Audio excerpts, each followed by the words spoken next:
നമ്മൾ നേരത്തെ സൂചിപ്പിച്ചതുപോലെ തന്നെ അതീവ ദുഃഖകരമായ ഒരു വാർത്തയാണ് ഇന്ന് ആദ്യം തന്നെ വരുന്നത്. തിരുവനന്തപുരം നെടുമങ്ങാട് കൊല്ലപ്പെട്ട 1.5 വയസ്സുകാരനെ നേരിടേണ്ടി വന്നത് അതിക്രൂര മർദ്ദനമെന്ന് പോസ്റ്റ്മോർട്ടം റിപ്പോർട്ട്. കുട്ടിയുടെ ശരീരത്തിൽ വലുതും ചെറുതുമായി 51 മുറിവുകളാണ് കണ്ടെത്തിയത്.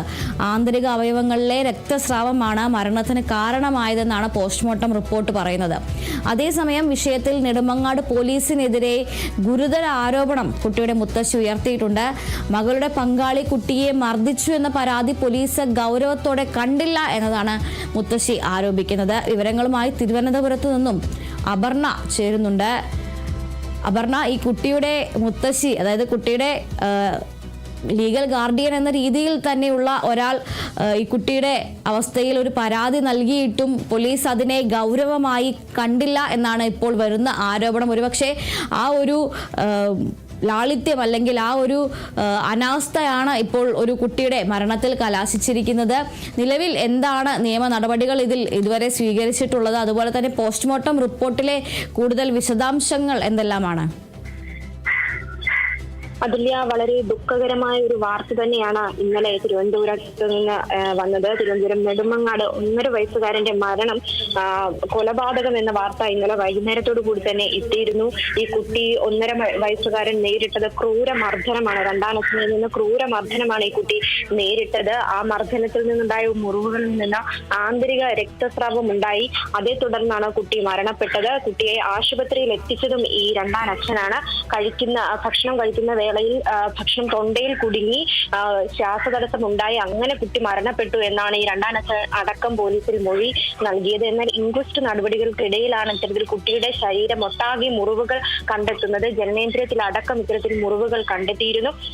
പോസ്റ്റ്മോർട്ടം റിപ്പോർട്ടിൽ പറയുന്നത് 51 മുറിവുകളാണ് ഇത്തരത്തിൽ കുട്ടിയുടെ ശരീരഭാഗത്തുണ്ടായിരുന്നത്. സിഗരറ്റ് കുട്ടികൾ ഉപയോഗിച്ച് കുത്തിയ പോലെയുള്ള ചെറിയ ചെറിയ വട്ടത്തിലുള്ള പൊള്ളലേറ്റ പാടുകൾ അടക്കം ഈ കുട്ടിയുടെ ശരീരത്തിലുണ്ടായിരുന്നു. ജനനേന്ദ്രിയത്തിലെ തൊലി അടക്കം പറഞ്ഞ നിലയിലേക്ക് അറ്റു വീഴുന്ന നിലയിലേക്ക് ഈ കുട്ടിയെ അത്രത്തോളം ഈ രണ്ടാനച്ഛൻ അഷ്കർ ഉപദ്രവിച്ചിരുന്നു എന്ന് പോസ്റ്റ്മോർട്ടം റിപ്പോർട്ടിൽ വ്യക്തമാക്കുന്നുണ്ട്. കുട്ടിയുടെ മൃതദേഹം കുട്ടിയുടെ സ്വന്തം അച്ഛന്റെ വീട്ടുകാർക്ക് വിട്ട് നൽകിയിട്ടുണ്ട്. ഇന്നലെയാണ് ഇത്തരത്തിൽ ഇൻക്വസ്റ്റ് നടപടികൾക്കെതിരെ നടക്കുന്നതിനിടയിൽ ഇത്തരത്തിൽ ദുരൂഹത ആശുപത്രി അധികൃതർ കണ്ടെത്തുന്നത്. കുട്ടി ക്രൂരമായി തന്നെ മർദ്ദിക്കപ്പെട്ടിട്ടുണ്ട്. അതുകൂടാതെ തന്നെ കുട്ടിയുടെ ഇരു കൈകളും 1 മാസം മുമ്പ് ഒടിഞ്ഞ നിലയിൽ ആയിരുന്നു. പ്ലാസ്റ്റർ ഇട്ട നിലയിലാണ് കുട്ടിയുടെ ഇരു കൈകളും ഉള്ളത്.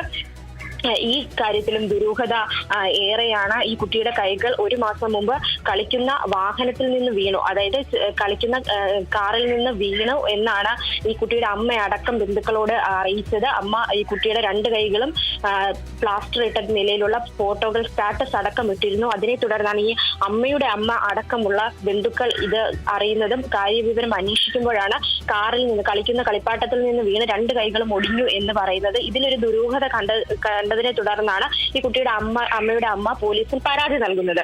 എന്നാൽ ഇത് കാര്യമായി തന്നെ അന്വേഷിക്കാതെ പോലീസ് കുട്ടിയെ അമ്മയുടെ കൂടെ പറഞ്ഞു വിടുകയായിരുന്നു. അന്ന് ഈ കേസിൽ വേണ്ട നടപടികൾ സ്വീകരിച്ചിരുന്നെങ്കിൽ ഒരുപക്ഷെ ഈ കുട്ടി മരണപ്പെടുകയില്ലായിരുന്നു. വളരെ വലിയൊരു അനാസ്ഥയാണ് പോലീസിന്റെ ഭാഗത്തു നിന്ന് ഉണ്ടായിരിക്കുന്നത്. കുട്ടിയുടെ ശരീരത്തിൽ ചെറുതും വലുതുമായി 51 മുറിവുകളാണ് ഇത്തരത്തിൽ പോസ്റ്റ്മോർട്ടം റിപ്പോർട്ടിൽ ഇത്തരത്തിൽ കണ്ടെത്തിയിരിക്കുന്നത്. ആന്തരിക രക്തസ്രാവമാണ് ഇത്തരത്തിൽ കുട്ടി മരണപ്പെടാനുള്ള കാരണമെന്ന് പറയുന്നത്. ഈ അമ്മ അഖിലയും അഷ്കറും നിയമപരമായി വിവാഹിതരല്ല. ഇരുവരും ഒന്നിച്ചാണ് താമസിക്കുന്നത്. അഷ്കർ പലതവണ ഈ കുട്ടിയെ ഉപദ്രവിച്ചിട്ടുണ്ട് എന്ന അമ്മ പോലീസിൽ പറഞ്ഞിട്ടുണ്ട്. നിരവധി തവണ പോലീസ് ചോദ്യം ചെയ്തപ്പോഴാണ് ഇത്തരത്തിലൊരു തുറന്ന സമ്മതം നടത്തുന്നത്.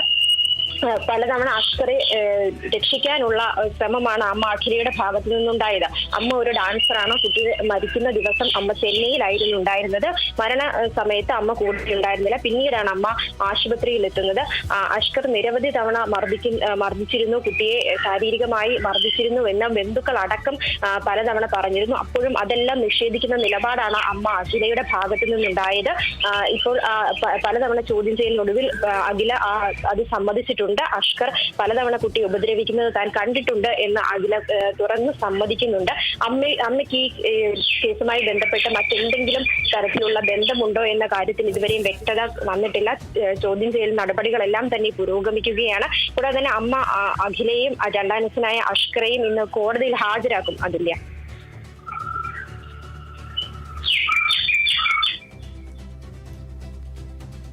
ശരി അപർണ, എന്തായാലും തിരുവനന്തപുരത്ത് നിന്ന് വളരെ ദുഃഖകരമായ അതോടൊപ്പം തന്നെ വളരെ അനാസ്ഥ തുറന്നു കാണിക്കുന്ന രീതിയിലുള്ള ഒരു വാർത്ത തന്നെയാണ് വരുന്നത്. 1.5 വയസ്സുകാരൻ്റെ മരണം ഇന്നലെയാണ് നമ്മൾ റിപ്പോർട്ട് ചെയ്തത്. ഇന്നലെ വൈകിട്ടാണ് നമ്മൾ റിപ്പോർട്ട് ചെയ്തത്.